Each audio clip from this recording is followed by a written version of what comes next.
सत्ता प्रकाश चमके आहे. मी डागा हॉस्पिटल येथे 12 वर्षापासून स्टाफ नर्स म्हणून कार्यरत आहे. 12 वर्षापासून आम्ही फक्त 15,000पासून आणि पेमेंट होतं त्यावेळेस आम्हाला. आता 15चे 20,000 झाले 12 वर्षानंतर. एवढ्या कमी पेमेंटमध्ये आम्ही एखाद्या परमनंट स्टाफप्रमाणे कामं करतो. त्यांच्या एवढं सगळं काही असून सुद्धा आम्हाला सुट्ट्याचा सुद्धा लाभ मिळत नाही.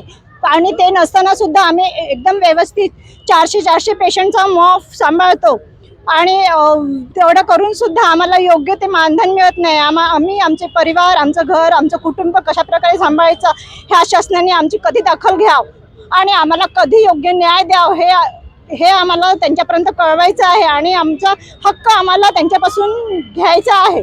कंत्राटी पद्धतीने जे आपण मागणी करतात, एक विषय एसटी कर्मचाऱ्यांचे होतं जे समायोजन किंवा समायोजन करण्याचं, आपण तेच मागणी करतात. त्यांचंही आंदोलन कंप्लीट झालं, मात्र आश्वासनच्या नंतर त्यांना काही मिळालं नाही. आपणही आंदोलन करता आश्वासन आपल्यालाही मिळालं आहे. आतापर्यंत त्या मूर्त स्वरूप मिळालं नाही. असं वाटतं का की ज्या पद्धतीने एसटी कर्मचाऱ्यांना डावलण्यात आलं सरकारकडून तसं तुम्हालाही होऊ शकतो? नाही, हे आहे आरोग्य सेवा हे एक वेगळी असते. आरोग्य सेवा एक आरोग्याशी, जनतेच्या आरोग्याशी निगडीत असते आणि हा खूप मोठा संवेदनशील विषय असतो ज्याच्यात आम्ही सेवा देत आहोत. तर जवळपास 20 ते 22 वर्षापासून मी आता ह्या कंत्राटी म्हणून कार्यरत आहे आणि तोपर्यंत सरकार जोपर्यंत अजून लक्ष देत नाही, कुठलीच त्याच्यात जे शासकीय जे सेवा पाहिजे आम्हाला, म्हणजे सरकारकडून जे मिळायला पाहिजे, ना ESIC आहे, ना EPF कटत आहे, ना कुठलीच जास्त जेवढं पाहिजे त्या स्तरावरती मानधन वाढ नाही आहे. त्याच्यामुळे जे कंत्राटी कर्मचाऱ्यांच्या मनामध्ये असंतोष निर्माण झाला आहे की हा जो कार्यक्रम आहे हा तात्पुरत्या स्वरूपाचा नाही आहे. हा लॉंग लाईफ प्रोग्राम्स आहेत हे, आणि ह्या लॉंग लाईफ प्रोग्राम्समध्ये हे कंत्राटी सेवा हे बरोबर नाही आहे. त्यांनी जवळपास जो जसा ग्रामविकास आहे आणि पटवाड्याचे जे असतात की 5 वर्षापर्यंत किंवा शिक्षक सेवक असतात तर 3 ते 5 वर्षापर्यंत तुम्ही कंत्राटी बेसिसवर काम करा आणि आम्ही तुम्हाला नंतर रेग्युलर करू. किती वर्षापासून असे लोक जे काम करत आहेत? मी माझं सांगतो आहे की आरोग्य क्षयरोग विभागामध्ये जवळपास 1998 पासून, म्हणजे आता 25 वर्षापासून कंत्राटी पद्धतीवर आत्ताही काम करत आहेत, जे काही आता रिटायरमेंटच्या स्टेजवर आलेले आहेत, तरी सरकार दखल देत नाही. साहेब, आपण जे आहे मागील 25 दिवस आंदोलन करता, आझाद मैदानावर सुद्धा आंदोलन केलंय आपण, सरकार याकडे लक्ष देत नाहीये. इतकी महत्त्वपूर्ण आरोग्य सेवा आपण हे करता आणि काम बंद करून ठेवलंय. सामान्य जनतेला तिकडे त्रास होत आहे. सरकारला हे माहिती असून सुद्धा त्यावर आतापर्यंत तोडगा काढण्यात आला नाही. या 25 दिवसात कोणी आलं का सरकारकडून आपल्याशी भेटायला? जो सरकार बैठी है वो उनके तरफ से तो कोई नहीं है. अपोजिट जो कांग्रेस पार्टी के लोग हैं उनके लोग आए थे और उन्होंने बोले कि अगर उनकी सत्ता आती है, और उन्होंने हमको बताया कि इसके पहले विधान भवन में वो मुद्दा गूंजा था, तब अपने DCM साहब देवेंद्र फडणवीस साहब ने बोले थे कि हम मार्च में 2023 कांग्रेस की सत्ता आती है तो आपको समायोजन करेंगे, ऐसा उन्होंने कहा, ये आश्वासन दिया। हाँ, तो 2.5 साल पहले भी उनकी सरकार थी, तब तो कुछ नहीं हुआ ऐसा। तब तो ये सवाल आपने क्यों नहीं पूछा कि 2.5 साल पहले क्या हुआ था, क्यों नहीं कर दिए भी हम समायोजन? नहीं, हमने पूछे उनसे, बट उस टाइम में साथ में थे बाकी के लोग, ऐसा उनका बोलना था।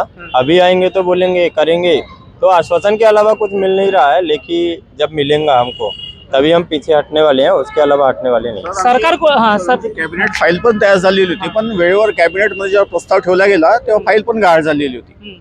मागे कृपाल तुमाने साहेबांनी आमचा आवाज खूप सामोरं नेलं होतं आमचं काम, पण अद्याप ते झालेलं नाही. आणि आम्हाला असं वाटतं आम्ही गुलामगिरीमध्ये हार झाली. म्हणजे नेमकं काय झालं?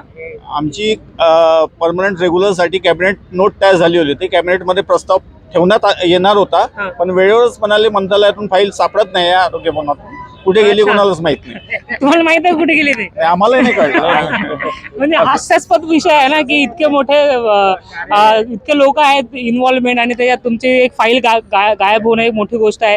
तुम्हाला वाटतं का की हे सगळ्या गोष्टी खरंच असतील, की ते सरकार तुम्हाला तितका त्या पद्धतीने घेत आहे की घेतलं पाहिजे, सिरियसली घेत नाही असं वाटत आहे? हा, गांभीर्य घेत नाही, आमचं समजत नाही. पण आम्हाला तसं वाटतं आम्ही गुलामगिरीत, स्वतंत्र देश असून आपण गुलामगिरीत जगतोय असं वाटतंय. अच्छा, तर एक प्रश्न, तुमची मागणी बरोबर आहे, ती मागणी आपलं आंदोलन करता तेही बरोबर आहे. ज्या पद्धतीने तुम्ही आंदोलन करता आणि जे सामान्य रुग्ण आहेत ते म्हणजे हॉस्पिटलमध्ये येऊन बाहेर चालले आहेत, त्यांना सुविधा मिळत नाही आहे, तर त्यांचे काय चुकी आहे या सगळ्या गोष्टीमध्ये? त्यांची चुकी नाही. आम्ही तर अद्याप आम्ही अशी सोय करून ठेवली होती की त्यांना गोळ्यांसाठी मेडिसिनसाठी इकडे इकडे भटकवण्याला आम्ही त्यांची सोय केली होती. पण सध्या गव्हर्नमेंट आम्हाला गांभीर्याने घेत नाही तर मग आम्ही काय करणार आता? त्याचा फटका सामान्य जनतेला आपल्याला द्यावा लागेल. हा, तर आम्ही तुमचा एक टॅक्टिक्स होऊ शकतो. बरोबर आहे. आम्ही तर आमची त्यांची सोय करतोय, पण आता हॉस्पिटल्स बंद झालेलं आहे आणि याच्यानंतर पण आम्ही पेशंट सोबत आमचा पेशंट आम्हाला उलटे हे करतात की आमच्याकडून बोलायला तयार आहे की यांना करायला पाहिजे. एवढे वर्ष आम्ही त्यांना सेवा देतोय आणि त्यांना आमच्याकडून लिहून पण द्यायला तयार आहे पेशंट की गव्हर्नमेंटला की यांना करा. ठीक आहे. का आपण काय बोलणार? तुम्ही याआधी जो प्रश्न विचारला आहे की पेशंटचं काय म्हणून, आम्हाला सर हे आंदोलन कोणी की स्वतःच्या मनाने करत नाही किंवा लोकांना त्रास द्यायचा म्हणून करत नाही. आम्हालाही खूप वाईट वाटतं या गोष्टीबद्दल की पेशंटला त्रास होत आहे. पेशंटला दवाखान्यात डॉक्टर जे दिलेले होते ते डॉक्टर आता याच्यात आंदोलनात सहभागी आहे. समुदाय आरोग्य अधिकारी 8,000 लोकसंख्या आहे अख्ख्या महाराष्ट्रामध्ये. इतर महानगरपालिकेचे सुद्धा डॉक्टर्स आहेत, नर्सेस आहेत, कर्मचारी आहेत. हे सगळे लोक आपल्या हक्कासाठी हक्क मागणं काही चुकीची बाब नाही आहे. गेल्या 15-20 वर्षापासून लोक काम करत आहे आणि ते काम करत असताना तुमची सरकारकडनं एक अपेक्षासुद्धा न ठेवणं हे कितपत योग्य आहे? म्हणजे पेशंटला आज त्रास होत आहे, आम्हाला मान्य आहे, आम्हाला सुद्धा काळजी आहे पेशंटची, आम्हाला सुद्धा वाईट वाटते. पण आम्हाला वाईट वाटते तर सरकारला काहीच वाटावं नाही या गोष्टीबद्दल. सरकारला सुद्धा वाटलं पाहिजे. जर आरोग्य व्यवस्था ही खोळंबलेली आहे, आरोग्य व्यवस्थेमध्ये लोकांना त्रास होत आहे, तर आतापर्यंत 1 महिना झालेला आहे, होत आहे जवळपास, तर सरकारने आमच्या आंदोलनाची दखल का नाही घेतली आतापर्यंत? आमच्या मागण्या खरंच रास्त आहे, समायोजन आहे. जोपर्यंत सरकारचं म्हणणं जर आहे समायोजनाला वेळ लागतो, आर तयार करायला वेळ लागतो, घ्या ना वेळ, काही प्रॉब्लेम नाही आहे. पण जोपर्यंत आर तयार होत नाही, समायोजन होत नाही, प्रोसेस सुरू होत नाही, तोपर्यंत ज्या लोकांना एवढे वर्ष झालेले आहे, एवढ्या वर्षापासून काम करत आहे आणि रिटायरमेंटला पण काही लोक पोचलेले आहेत, त्यांना कमीत कमी समान वेतन, समान काम, समान वेतन यानुसार नाही तर कमीत कमी ग्रेड पे सुद्धा लावू शकतात गव्हर्नमेंट. आणि मला काही हवेत गोष्टी करायच्या नाही. जर एमपीचं राज्य करू शकते, मणिपूरचं राज्य करू शकते, राजस्थानचं राज्य करू शकते, जोपर्यंत काही ठिकाणी काही राज्यांमध्ये परमनंट झालेल्या लोक, कंत्राटी, संविदा अधिकारी किंवा कर्मचारी जिथे परमनंट करू नाही शकले, ज्यांची प्रोसेस सुरू झालेली आहे, त्यांना कमीत कमी समान काम समान वेतन यानुसार त्यांना ग्रेड पे लागू केलेला आहे. माझ्याकडे प्रूफ आहे, सगळ्यांकडे प्रूफ आहे, आपल्याकडे प्रूफ आहे, आपण सादर पण केलेली आहे. जी फाईल तयार केलेली आहे आपण या आंदोलनाअंतर्गत ती सगळी मंत्रालयात आहे. आता एवढं सगळे प्रूफ असून सुद्धा आणि सेंट्रलचं जर म्हणणं आहे की health is a state subject आणि हा निर्णय स्टेटनी घ्यावा. जर सेंट्रल गव्हर्नमेंट म्हणत आहे सरळ की यांच्या कोर्टात चेंडू टाकला आहे आणि 8 राज्यामध्ये जर कंत्राटी लोकांना परमनंट केलं आहे किंवा ग्रेड पे लागू केला आहे, तर महाराष्ट्रासारख्या प्रगत राज्याला काय प्रॉब्लेम आहे आपल्या कंत्राटी लोकांना परमनंट किंवा ग्रेड पे देण्यात? इथे कुठेतरी चुकतं आहे आणि लोकांचा रोष हा आरोग्य व्यवस्थेवर नाराजगी आहे, लोकांचा रोष वाढत आहे. याचे फळ कदाचित सरकारला भोगावे लागतील. आम्ही तर भोगूनच राहिलो आहे. सरकारला भोगावे लागतील म्हणजे नेमकं काय आता हे लोक ठरवतील. त्यांच्या राज्यामध्ये जर त्यांचेच कर्मचारी जर सुखी नसेल, तेच जर त्रासात असेल, तर मग लोक आमच्यावर डिपेंड आहेत सगळे. आणि ते तुम्हाला माहित आहे, एक धारदार शस्त्र आहे लोकशाहीमध्ये वोटिंग. मग लोकांची इच्छा, लोक काय करणार आहे ते असं याचा कर्मचारी किती आहे बघा. पूर्ण महाराष्ट्रामध्ये आम्ही संविदा कर्मचारी अधिकारी जे आहे म्हणजे कंत्राटी अधिकारी आणि कर्मचारी लोक आहे, जवळपास 37,000चा आकडा आहे आपल्याकडे. 37,000 कर्मचारी अधिकारी लोक यात इन्व्हॉल्वमेंट आहे, इन्क्लुडिंग डॉक्टर, नर्सेस, इतर कर्मचारी, जिल्हा परिषदचे कर्मचारी प्लस अधिकारी, सर्व NHM या कॅडर अंतर्गत सगळे कर्मचारी 37,000 लोक आहेत. 169 कॅडर या आंदोलनात सहभागी आहेत. ठीक आहे, एवढं मोठं कॅडर जर इकडे आहे तर यांच्यावर अवलंबून असणारी आरोग्य संस्था विस्कळलेली असणारच. माझा शेवटचा प्रश्न, सरकार एकंदरीत सगळ्या गोष्टीला कंत्राटी पद्धतीने घेत आहे. मागे GR आला, त्यात जवळपास 21 विभागाचे लोक जे आहेत ते कंत्राटी पद्धती भरणार होते. नंतर सरकारने तो GR रद्द केला. एकंदरीत सरकारची जी मनशा आहे ते कंत्राटी पद्धतीची आहे. स्वतःवर काही कर्ज किंवा बोजा घेण्याचं सरकार तयारीत नाही आहे. इव्हन देवेंद्र फडणवीस साहेब असतील किंवा गडकरी साहेब असतील यांनीही म्हटलंय की सरकारच्या भरोश्यावर बसू नका, सरकारी नोकरी ही फक्त एक मात्र ऑप्शन नाही आहे, आणखी काही उद्योजक बना, अशा पद्धतीचे स्टेटमेंट त्यांचे होते. तेव्हा किंवा सरकार असे म्हणताय की सरकारच्या भरोसा बसू नका किंवा मग सरकारी नोकरीची एक मात्र ऑप्शन राहिलेलं नाही आहे, अशा तुम्ही सरकारीमध्ये इन्व्हॉल्वमेंट होण्याचं किंवा समायोजन करण्याची मागणी करता. तुम्हाला वाटतं की रास्त मागणी आहे जेव्हा असे स्टेटमेंट देत आहे तेव्हा, किंवा सरकार खरंच तुम्हाला इतक्या गांभीर्याने घेतील असं वाटतं? विषय असा आहे सर की कॅडर एवढे कॅडरमध्ये परमनंट ज्या नोकऱ्या आहेत त्या कितीतरी नोकऱ्या खाली आहेत. परमनंट जागा ज्या खाली आहे, पूर्णतः कॅडर कुठलेलं भरलेलं नाही आहे आणि पूर्णतः भरलेलं नसल्यामुळे सरकारची जबाबदारी आहे की त्यांनी आधी कॅडर ते फुलफिल करावं. नवीन जागा काढण्याच्या अगोदर हा विचार करावा की 15-15, 20-20 वर्ष जे लोक कंत्राटी या पद्धतीने अपुऱ्या तुटपुंज्या मानधनावर काम करत आहे त्यांचा आधी विचार करावा की नवीन लोकांचा विचार करावा, ही सरकारची एक जिम्मेदारी आहे.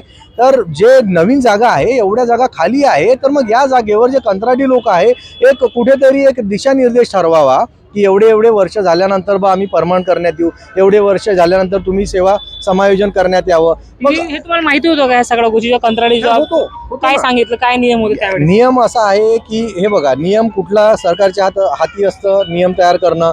इतर राज्यामध्ये जर होत आहे तर आपल्यासारख्या प्रगत राज्यामध्ये न करायला काय हरकत आहे? सरकार तर हेच जेव्हा बोलेल ना, आज तुम्ही जे मागणी करता की समायोजन करा, सरकारी सेवेत समायोजन करा, तुमची मागणी आहे. सरकारचं मत हाच असेल की जेव्हा तुम्ही जॉबवर लागले तेव्हा तुम्हाला असं कुठे लिखित दिलं होतं का की आम्ही तुम्हाला समायोजन करू? तर सरकारचा हात असा हात वरती करून देतील की जेव्हा तुम्ही ते कंत्राटी पद्धतीनेच लागू झालं होतं तेव्हा तुम्ही एक्सेप्ट केलं होतं, आता मागणी का बरं? औरंगाबाद खंड विद्यापीठाचा निर्णय आहे सर सरकारला की ज्या व्यक्तींना, ज्या कंत्राटी कर्मचाऱ्यांना किंवा अधिकाऱ्यांना 10 वर्ष किंवा त्यापेक्षा जास्त कालावधी झालेला आहे त्या लोकांचं सरळ समावेशन करावं. हा ऑर्डर आहे 2 वर्षापासून पडलेला आहे, त्यावर सरकारने कुठलेच धोरण आखलेले नाही. आमचा विषय असा आहे की आज आम्ही 169 कॅडर सर्व मिळून इथे आंदोलन करत आहोत, तर कमीत कमी एक दिशानिर्देश तयार करायला पाहिजे. एक काय म्हणते त्याला की दिशानिर्देश ठरवायला पाहिजे की एवढ्या वर्षानंतर कमीत कमी तुम्ही सरकारी नोकरी झाल्यानंतर त्यांचं सरळ समावेशन करण्यात येईल, किंवा एवढे पदं जे सरळ सेवेने भरण्यात येतं त्यातले नवीन लोकांसाठी एवढे पदं आणि जुने जे लोक कंत्राटी कर्मचारी आहेत तेवढ्यांसाठी एवढे पदं भरण्यात येईल. काहीतरी एक आराखडा तयार करायला पाहिजे, एक दिशानिर्देश असायला पाहिजे. कंत्राटी कर्मचाऱ्यांना किती राबायचं, म्हणजे तुम्ही अख्खं आयुष्य त्या 10 5,000, 15,000, 20,000 काढायचं का? महागाईनुसार किती महागाई वाढलेली आहे. आज आमच्या ब्लॉक फॅसिलिटरचं 25,000 मानधन झालं. इथे अधिकारी आणि कर्मचारी आहे की त्यांचं पेमेंट तेवढं आहे. मग काय कुठला तरी त्यांनी समतोल साधायला हवा सरकारने. कमीत कमी मानधन वाढ, त्यात ग्रेड पे वाढवणे किंवा समायोजन करणे, काहीतरी एक दिशानिर्देश द्यायला पाहिजे गव्हर्नमेंटनी, जेणेकरून हे जे लोक, जे आता काही लोक 20-20, 25-25 वर्ष नोकऱ्या करून रिटायरमेंटला होतील, त्यांचं भवितव्य काय, त्यांचं भविष्य काय? शेवटचा प्रश्न की हा आंदोलन कधीपर्यंत असणार आहे? हे बघा सर, सगळी आरोग्य व्यवस्था ही खोळंबलेली आहे. लोकांचा रोज जसा जसा वाढेल, सरकारला जेव्हा जाग येईल कदाचित तेव्हा निर्णय होईल. कमीत कमी आमच्या सरकारला निवेदन आहे की कमीत कमी त्यांनी कॅबिनेटमध्ये हा विषय चर्चा करावी यावर, आणि त्यातनं कुठला तरी साजेलसा असा मार्ग काढावा. तोपर्यंत आम्ही इथे आंदोलनात आहोत आणि आंदोलनात राहू. आमची आता माघार नाही, कारण आता इथे एक कॅडर नाही आहे. एक संपूर्ण NHM हे पूर्ण कॅडर आहे, 169 कॅडर या आंदोलनात समाविष्ट आहे. त्याच्यामुळे आता माघार नाही सर. काही ठोस निर्णय झाल्याशिवाय आणि GR निघेपर्यंत आमचं आंदोलन मागे नाही आहे. आम्हाला समायोजनसाठी आम्ही सरकारला वेळ देत आहोत. जोपर्यंत समायोजन होत नाही तोपर्यंत आम्हाला ग्रेड पे, समान काम समान वेतन या गोष्टी लागू कराव्यात, एवढी आमची मागणी आहे. अन्यथा हा अन्यथा आंदोलन हे कंटिन्यू राहील आणि याला कितीही वेळ लागू, आम्ही सगळ्या गोष्टीसाठी तयार आहोत. धन्यवाद.